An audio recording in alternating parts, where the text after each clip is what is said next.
from a public-private sector partnership point of view, we saw obviously the stuff come out from Cyber Wardens, obviously the E8 assessment course, which I think is great. I've seen a lot of people go through that process as well. What else would you, I suppose, like to see if you had a list of things that you would like the private sector or public sector to sort of be involved in? Is there anything else that you would suggest that might be worthwhile pursuing? I think there's a number of initiatives through the Australian cybersecurity strategy across the board that I'd really encourage all of industry to engage in and get vocal and participate in. You know, like you touched on, the Cyber Wardens program, a fantastic arrangement where businesses can nominate staff to receive training and become a champion within their business for cybersecurity. You've touched on my Essential 8 course that the Australian Signals Directorate have launched with Tape Cyber around the country, you know, ensuring that we provide accessible,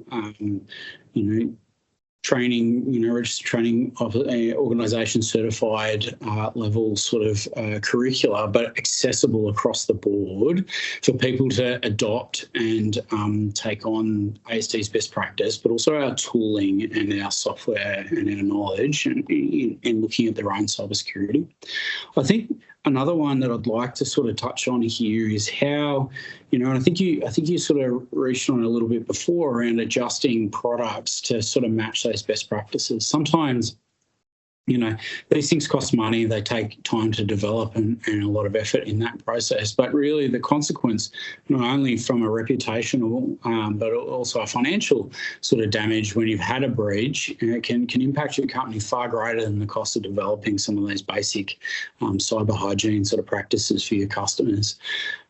One of the core things I'd love to see is really increased engagement, not only talking about cybersecurity. Cybersecurity is a business issue. It's not its own techo thing off in the corner. Cybersecurity should be a common conversation that company directors and the boards should be having on a regular basis and inviting the right experts to the table, but also regularly reviewing it and treating it like a business risk, like every other risk available, as part of their company director's duties.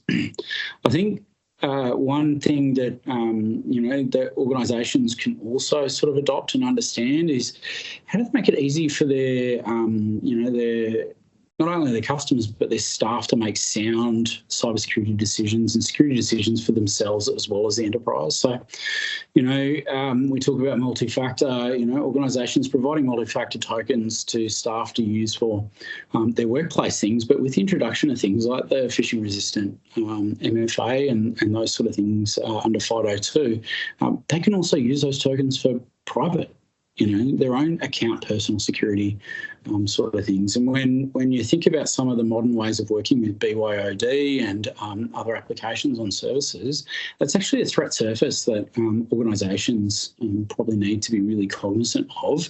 And for their own systems, information, data and practice security, it's worth investing in ensuring their staff's personal lives are just as secure as they treat their professional lives.